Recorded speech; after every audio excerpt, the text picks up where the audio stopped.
Hi, my name is Brian Rigler, and I'm here to talk to you about just a common postural issue that we all seem to be dealing with nowadays. If we are not right now, we have in the past.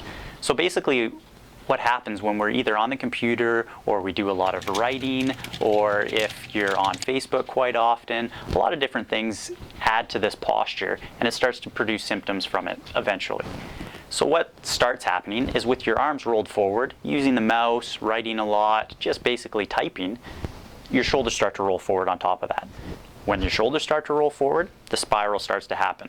So you're spiraling out of control with the pecs start to get tight, and then in the back, your muscles that are supposed to stabilize your shoulder blades, they start to get weak, and then that's when all of these muscles up in your upper back and neck, they start working overtime, and we get those postural trigger points and all those tight muscles up in the neck that cause you pain. So in a nutshell, what we would do as a chiropractor myself, we can do manual therapy to help relieve all of those muscle aches up in the top of your back and your neck. And then in addition, we would give some active care for the patient so that she could avoid that from happening in the future.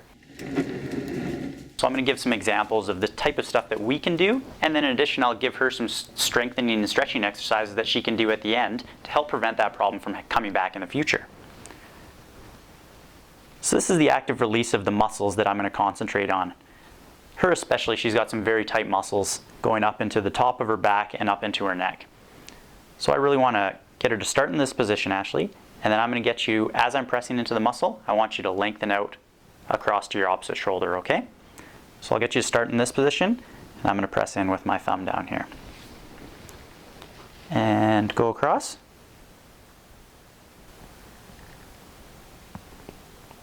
Good. And then back. It may be a little tender, but I promise it'll help. And then go across again.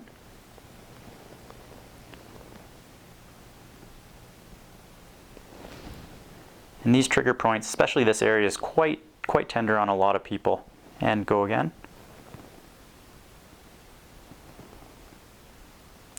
And for usually each muscle here, we want to do 4 to 8 passes on each side, just till we feel it just melting underneath our thumb.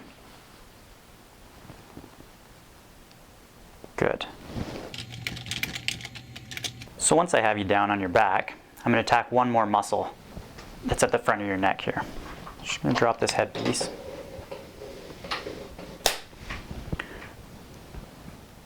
So we're going to do a similar kind of thing, 4 to 8 passes on this muscle here that we did while you were seated.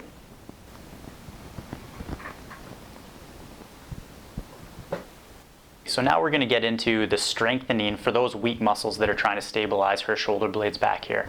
So basically, in a nutshell, what we're going to do is 3 different positions for her arms to move out, and she's really going to try and crunch those shoulder blades back together. So I'm going to put my hand here on her back just to give her an idea of where she wants to bring those shoulder blades and tighten them back together. So Ashley, I'm going to get you to start in the first position, and she's going to demo it. And you really want to bring those arms up, and I want her to crunch back, almost like there was a walnut and she's trying to crack it. There you go. And a few seconds, and then back down. And then in the second position, crunch that walnut and back down, and then move back into the third position and crunch those shoulder blades together. Good. And that we're going to continue to do in 10 reps for each position. So to wrap it up, we've taken care of her muscle issues with all the pain in her upper back, and we've increased her flexibility with those muscles as well. And on top of that, she has some exercises to take home with her to try and prevent it for the future.